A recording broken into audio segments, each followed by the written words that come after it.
Hello, this is Southern Salon Podcast. I'm Amy Clark Spain. And I'm Brittany Robertson. And we're glad you're with us. So, Brittany and I are sitting in our closets recording a podcast because we're practicing social distancing in the middle of a pandemic, right? Absolutely. So we're going to go ahead and apologize up front for the quality of the sound of this podcast. I'm literally sitting in a homemade tent in my closet talking on my cell phone while Amy is trying to make this work into our recording audio capacity. So we're working with what we can today. Yeah, we wanted to, we started recording this podcast February, but we started recording before all of this happened, and we had I'm sure like the rest of America, we had no idea it was going to come to this, but we've been learning how to podcast and learning how to edit and all of these things, and then this got thrown into the mix, and so you are going to hear some different levels of audio on the episodes that we have in this first series, but we didn't want to miss our intended launch, which was April 1. And as I'm sitting here, I'm hoping, Brittany, that we make April 1, but it's no big deal, right? We're just going with the flow. I told Amy today, I said, I think we can all relate to this. I mean, we're navigating uncharted waters right now, and the word that I'm using for myself and my family is grace. We're giving ourselves some grace as we're trying to kind of navigate and make so many different things work, and changing routines and changing normalcy and all kinds of good stuff. So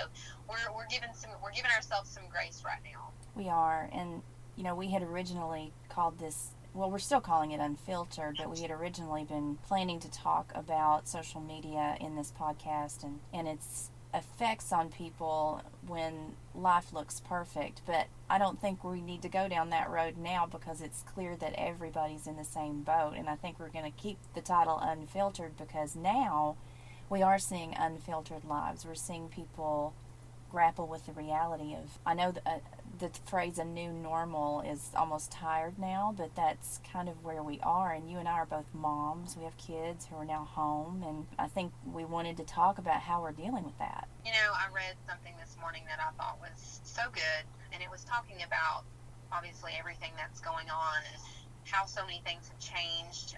Piggybacking on what Amy said, talking about it being unfiltered on social media, I think a lot of people, we are letting our guards down right now, and we're showing, that we're all at the end of the day, we're all human, and we all are kind of in this thing together. And I think it's just, at the risk of sounding crazy, of course, I would never wish this to happen on anybody or, any group of people, but I think at the end of the day, there's a possibility to come out better than we were before. Oh, I agree. I totally agree. I'm just thinking about all of the things that people are learning how to do that they resisted before or just didn't have the time to do before. And I'm thinking about all of the family time that people have together.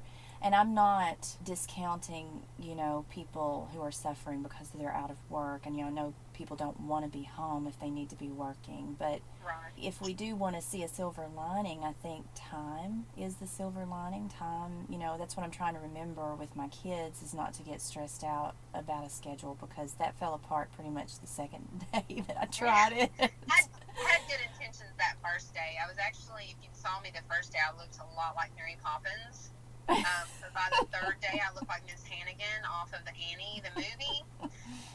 Things got dicey really quick around my house, so I can completely agree with you on that, Amy. Yeah, I thought, we made out a schedule, and it was so pretty, and daughter was on board, my son not so much, but I made it work for a couple of days, and then I'm the one that sort of fell off the wagon because I got busy doing my stuff, and, if I'm not right there, they're going to go do their stuff, but it's been okay. I mean, that's what I try to remember, is it's okay, because learning isn't something that it doesn't just happen on worksheets or drills. I mean, learning happens in all kinds of scenarios, and that's what I enjoy seeing right now particularly on social media, is how people are incorporating learning into their everyday lives. Absolutely. And something else, Amy, you mentioned, you said, you're looking for a silver lining, and of course we don't want to see people out of work. We don't want to see people suffering. But the reality of it is we can't change anything right now. I kind of think of it as this is the lot that we're given at this moment. And we can't physically change what's going on, but we can change our mindset and our perspective around it. And I'll be honest with you, and I was talking with my husband about this last night. There are some days, and I'm sure so many of us can relate to this, there are some days where I kind of almost suffocate with the fact of thinking about what's going on, and I just kind of have to remove myself from my kids for a few minutes and just go to my room and just take a couple of deep breaths, because it's heavy, and it's scary, and it's uncertain. And if I choose to dwell on that and continue thinking about that, it can really suck the life out of me and rob me of a good mindset that I need while I'm around my kids. But on the flip side of that, if I'm trying to look for the silver lining, like you said, Amy, I'm beginning to see more and more of those little tidbits of good popping up in my life. I was out yesterday, you were talking about it being heavy. I got out yesterday and I felt like I was breaking the law being out yesterday. But Riley's birthday is next week, and Landon's birthday is in April too, so I've got 2 April birthdays. And you're probably like me, you want to do something for Easter, even though we can't have the traditional Easter gathering. So I was shopping for 2 birthdays and Easter, and I just couldn't get everything I needed online. Her birthday sort of got by me, and Amazon is a little bit slow on their delivering now, and I couldn't get everything, by Thursday. So I had to go out, and Target was scary empty. I thought, I'm going to go in here, I'm going to stay away from people. I wore my rubber gloves, and they were disinfecting the carts, and they were disinfecting the checkout machines. As soon as people walked away, they ran up and disinfected them, so that made me feel a little bit better. And I tried to hurry. I just felt like I was doing something wrong, but I have read enough Stephen King novels in my life that it freaks me out to go in these places and to see this happening and think, this is real, this is not a dream. And the store was so dark and quiet that when I went in, I asked a salesperson if they were closed. I said, are you closing or are you closed?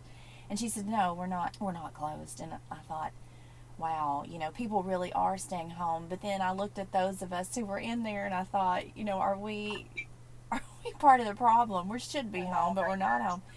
But you can't, your life can't stop. And what worries me is, I was telling Brian this last night, it worries me a little bit that people will get tired of this, particularly right now when spring is a busy time with sports and things like that. And it worries me that parents may get tired and complacent and say, well, we don't have that many cases around here. We don't need to lock down. We don't need to quarantine. It's okay for us to come out. That's a really good point. And, we have tried, it's funny you mentioned that about Riley, because my daughter's birthday is in 2 weeks, and I ordered some things off of Amazon that won't be here until the 1st of May. So I may have to end up doing something similar, but we've tried our very best to, and we have, for the most part, stay home unless it's an absolute necessity. And there are times that for instance, my son's on medication and we have to go to the pharmacy.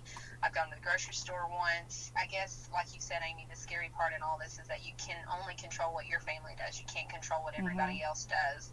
I think a lot of people in the beginning of this thing said, and I'm guilty of it too, I don't think we took it very seriously. And I saw a meme, and it made perfect sense. It said, this is kind of like whenever you were waiting to line up in kindergarten to go to lunch, and there's those 1 or 2 people that kept talking, and you had to sit longer until they stopped talking.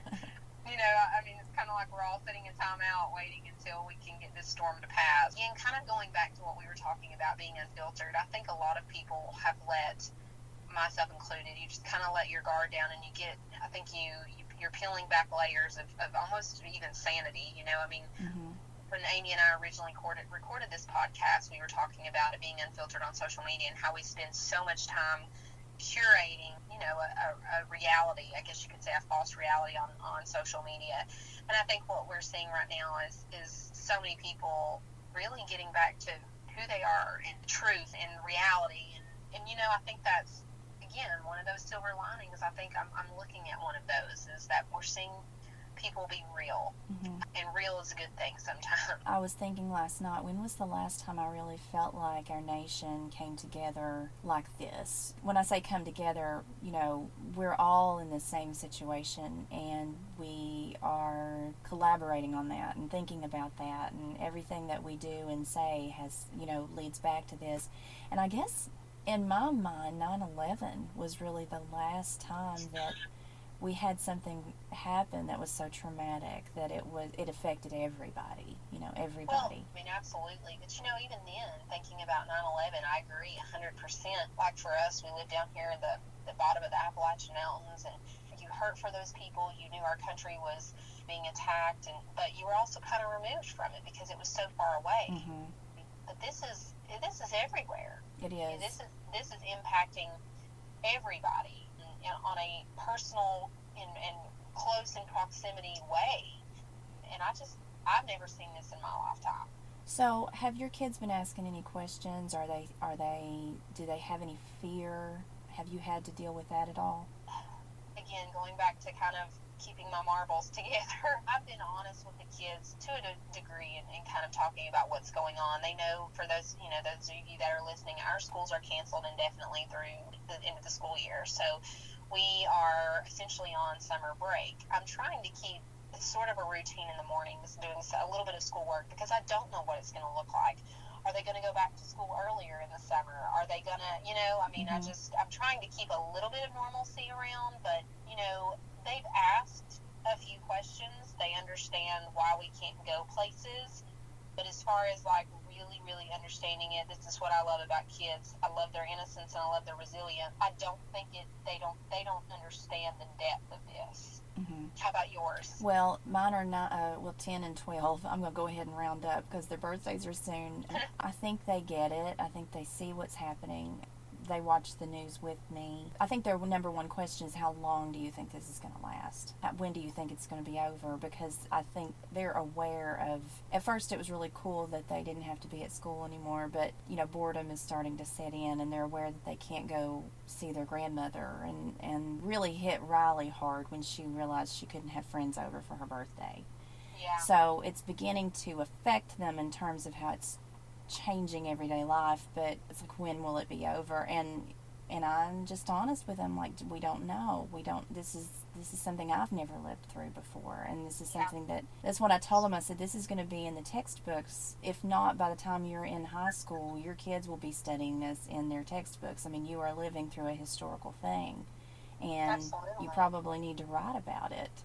And Riley said, I'm going to start writing about it. And I said, you need to write down everything you're seeing and hearing and doing, and how it feels, and what you're feeling, and what people are saying, and because you'll want to read about that later. And I think that's something everybody should probably do is tell their story. I agree. And I think my kids are younger. They're 3, 6, and 9. The first week it was fun and games because we're out of school. Hey, we're out of school, and this is great, this is wonderful, and we're doing mommy school at home right now. Well, we didn't. We took a week off because we pretended like it was spring break, and life was well and wonderful. And then the second week, I think it kind of started sinking into them. When they found out that, well, no, we can't have friends over, and we're not going to the park, we're not doing these things, I think then kind of the reality started sinking in. And my son doesn't enjoy school. My daughter loves it, so she's really having a hard time. Missing friends, missing structure. She's just kind of lost right now. And so, but I love the idea,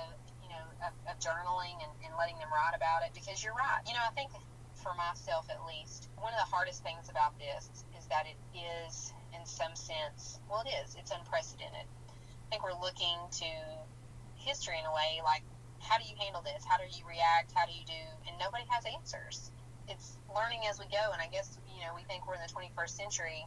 We should know how to do everything. And this is really humbling. We don't know how to do everything. We are getting back to the basics and trying to figure this out as we go. One of the things, I think we were talking about how moms were consulting with each other. I think on your Instagram account you got a lot of questions about how are you making it work, or what are some of the things that you're doing to make it work. And my mom had a great idea. She said, you should make a time capsule with your kids. Like, this is like the perfect time to do a time capsule together. So I think we're going to try that, and maybe dig it up when they graduate, or dig it up I don't know, when they're 25. You know, we got this notice in the mail. You probably got it too from the president's office about what to do to keep your family safe and what to do to protect your family. And I thought newspaper clippings, taking pictures, you know, going down our little town, our little street. Some of the businesses are closed and they have those signs on the door that say that they have to stay closed because of the virus. And then I saw all the signs yesterday in the stores, you know, stay 6 feet away from people. So I keep thinking I've got to take pictures of these.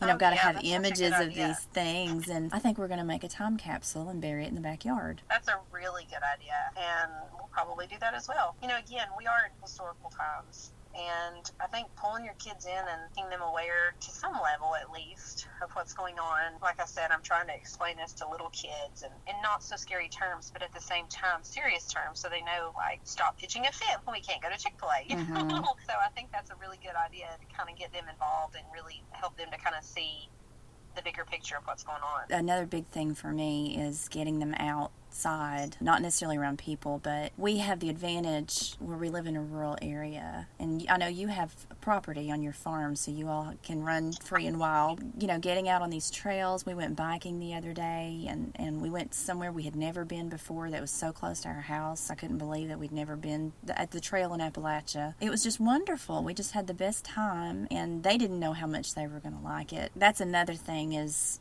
I struggled with that at first because they want to be near their electronics, and I know electronics are a big deal right now. They need them for school and they need them to communicate with their friends, but I'll tell you 2 struggles of mine is getting them in bed and out of bed on a schedule, and getting them outside every so often, saying, you know, rooting them out of their rooms or rooting them away from their electronics. Those are my 2 big struggles. Well, and I think that's definitely a sign of your kids' ages. Mine are probably getting myself some time from them. We have a contest, I think, every morning to see who can wake up earlier, me or our littlest one. And he's beating me right now. I mean, he's waking up so early, and so, you know, it's essential for me. Amy and I are both still working. Obviously, we're working from home now. So in order for me to have some actual time, I have to get up earlier than they do. And so finding that time, which is, I mean, I get up early anyway, but he does too. So trying to find that time to get up and still have a little bit of time for myself is important. And I'm still in the stages, especially with my youngest, where I'm still actively involved in situating. I mean, I can tell him to get outside and play, but get this, pick this up, I've lost this. We're still in those stages. So I think not ever feeling off. Does that make sense? Like, yes.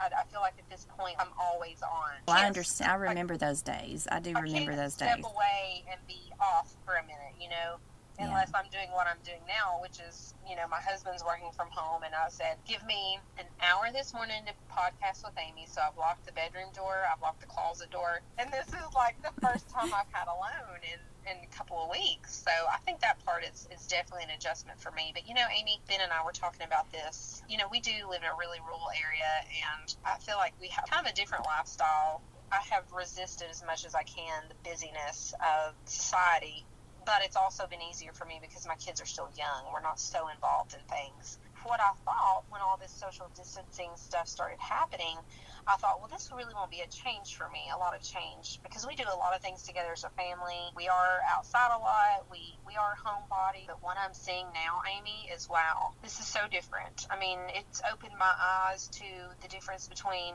family time and quality family time. How I prioritized stuff that shouldn't have been prioritized. I thought that I was doing well. I thought I was really going against societal norms right now.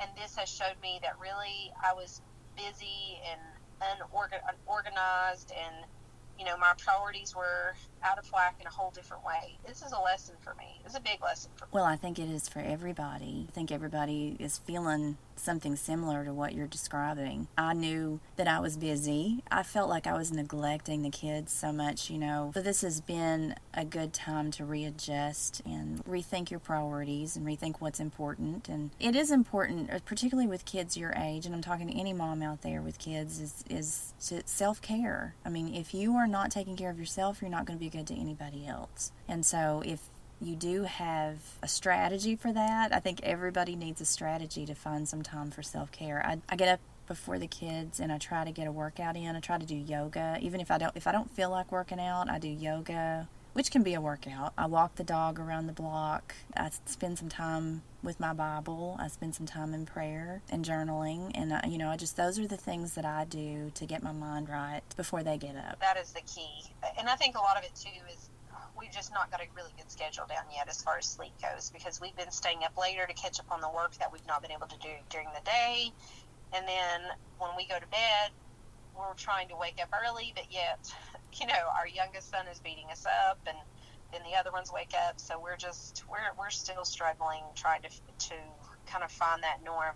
But I will say this as kind of one other huge lesson that I've learned in all of this: we can do with so much less than what we have. I loved your Instagram stories about the old house, talking about the wallpaper. You went to an old house on your property and you're salvaging some of the wood. You talked about how they papered their walls with newspaper. We grew up around here. We know how people lived. We know what they used to do. But I think that was such a teachable moment for your children to see that. And when you found the paper dolls, it was just a wonderful story. No, I actually went back over there a couple of days ago, so you can look out for more Instagram stories because I did go back over there and go through the house. But yeah, what Amy is kind of referring to is we have an old house on one of our farms, and it dates back well over 100 years. And the way that they lived back then is really kind of evident in this house, that they plastered the walls. There was no insulation.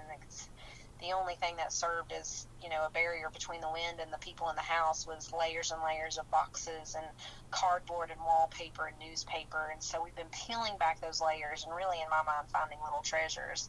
But we went back over there this past week, and we went in the oldest part of the house, which is an actual chink and log cabin, went up the stairs and went up to the second floor, and pulling through some of that log and that mud in between the logs. They'd stuck sticks back there. They'd stuck shirts in there, anything to kind of block themselves from the wind. And that has been, I'm still just so fascinated with that, because I think about how self-sufficient they were in those times. These people probably didn't have a car.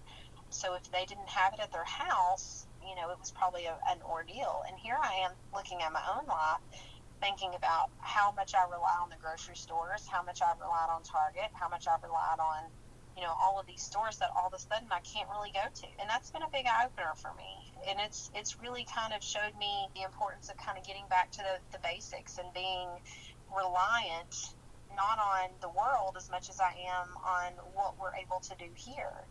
I've always canned vegetables and froze vegetables from my garden, and this last year, fortunately, I had done that. And this year I didn't even have a garden. I just went to a farmer's market and bought a bunch of stuff to can and freeze. And the only regret I have is I didn't do more of it. So this is a big lesson to me, as far as less is more. We can do with a lot less. And I think it's also important to some degree that we become more self-sufficient, to take care of ourselves and our families. I live in an old house. There's so many remnants of their lives still here, and her canning cabinet is down in the basement. And when you open the door to the canning cabinet, she had papered the inside of the canning cabinet, and her handwriting is still there, where she kept a record of what she canned and how much of it she had and the date. And it's just a constant reminder of what you just described, of how self-sufficient people used to be. I was raised with a garden, and I was raised learning how to can and how to freeze. And I remember my great-grandmother and her cellar and all of the beautiful, vegetables that she had in those jars. And I was talking with my mom the other day about this, and she said, I don't worry about you and your brother, because I know that if it came down to it, you would know how to take care of yourselves. You would know. Yeah. And I said, I would like to think so, but I don't. You would. We put out a little garden every year, and we go to the farmer's market too. I wish I had canned more, and I wish I had frozen more, but you better believe that people are going to be gardening this year. They're going to be putting out those gardens this year for sure. Oh, absolutely. I think this will motivate people to do that. And that's the thing. It's a good thing to learn. And if we really sit back and look, I think those lessons of being self-sufficient and being able to take care of families without relying on all of the stores and all this, that's not a bad lesson for anybody to learn. And I think looking at the silver lining in this, if we look hard enough, we're going to see that there are so many life lessons buried in the midst of all this stuff. So many things that we can teach our kids, so many things that we need to learn ourselves. I think we're going to see so much of that evolve over the course of the next few months.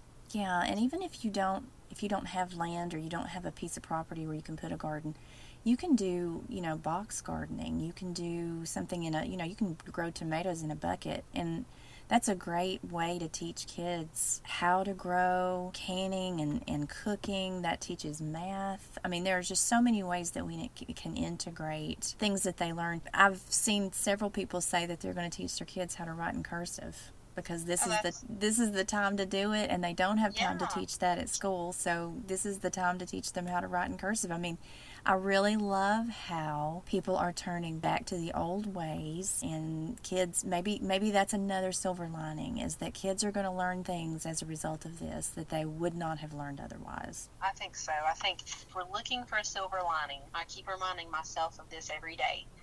Brittany, you are learning things in this that are going to make you a better person, a better wife, a better mom. You are going to be able to teach your kids valuable life lessons that I don't think we would have been able to otherwise. We're put into a situation where we've got to fight or take flight, and being able to take care of our families and take care of ourselves and do it in a way that we all of a sudden are kind of disconnected physically from the larger world. There's a lot of goodness that's buried in this. So if we're trying to find a silver lining, that's mine for sure. And on that note, I just want to say to anybody who's listening, hang in there, do the best that you can, don't beat yourself up. I mean, we certainly aren't here being perfect. If you follow us on Instagram, you'll see that we're doing the best that we can too, but I've just gotten to the point where I'm not going to regret anything or feel bad if they get up late, or if we don't stick to a schedule, or they don't do a certain number of worksheets in a day. There are far more things to be grateful for, and there are far more things we can see blessings in. I think you touched base on a really important thing, and that is giving ourselves grace. It's going to look different for different people. Last night was Sunday night. I should have got my butt in bed early last night so that I could wake up and get ahead of my kids, but I stayed up until 12:05 watching the Tiger King. So, and I'm not going to apologize about that. I mean, that's that's what we've resorted to here. So I think grace is going to go a long way for a lot of people. I agree. Well, we thank you for joining us today. Follow us at Southern Salon Podcast on Instagram, and follow Brittany at Brittany P. Robertson, and I'm at Amy Clark Spain, and we hope you have a wonderful day.